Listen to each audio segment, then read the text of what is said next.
host ng inyong hapon. Ako po si Boy, and welcome to Fast Talk.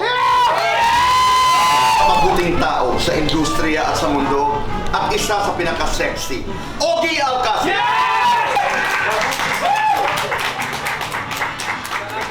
So, ano ang bago? Anong ibig sabihin ng reimagined version? Ganito kasi, may isang pagkakataon na tumutugtog ako, tapos kinakanta namin yung Bakit Ngayon Ka Lang. Parang naranasan ko yung nabobore ako kapag kinakanta ko yung mga bala. Sabi ko sa banda, lagyan nga natin ang beat ito sa Bakit Ngayon Ka Lang, gano'n.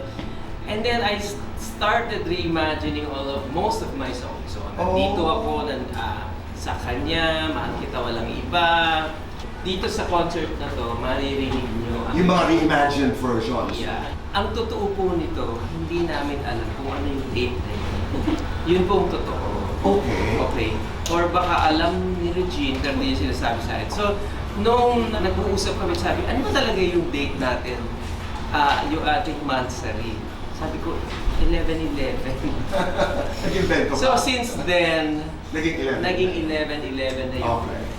Kasi hindi na namin maalala kung kailan talaga tumibok yung mga puso na yun sa isa't isa. But 11/11 seemed to be like right smack at the time. Right. So, yun.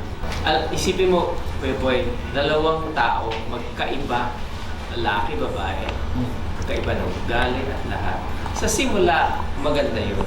Magandang pundasyon ng pagmamahal. Okay. Pero para magtagal, kung walang respeto sa isa't isa at pananampalataya para sa isa't isa, hindi siya maganda.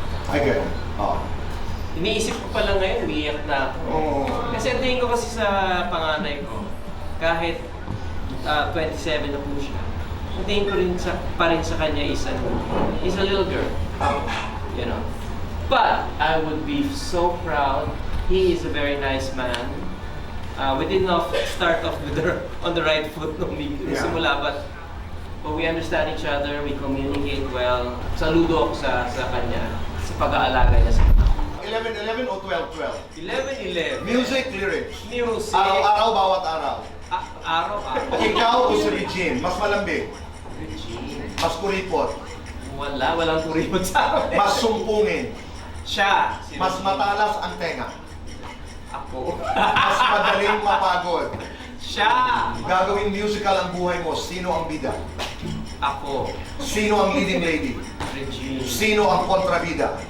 Si Boy Abunda. Yes or no? Gusto pa mag-produce ng concerts? Yes, Yes or no? gagawin. Excited maging lolo? Super! Yes or no? Ready na ihatid si Leila sa altar? Oh, yes. Yes or no? Habulin pa rin hanggang ngayon?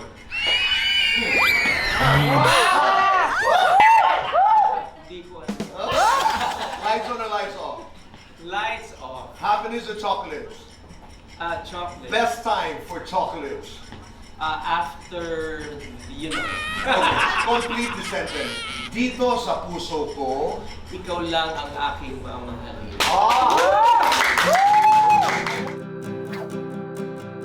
Okay naman, sobrang saya, sobrang exciting.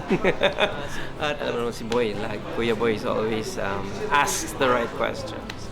Minsan mahirap sagutin, pero buti lang nasasagot. I'm happy to be back. November 30 at the Resorts World, Newport Performing Arts Theater. Ogie 2 Reimagine, kasama ko po dyan si ang Jamiel at ang Beanie. Get your tickets. Woo!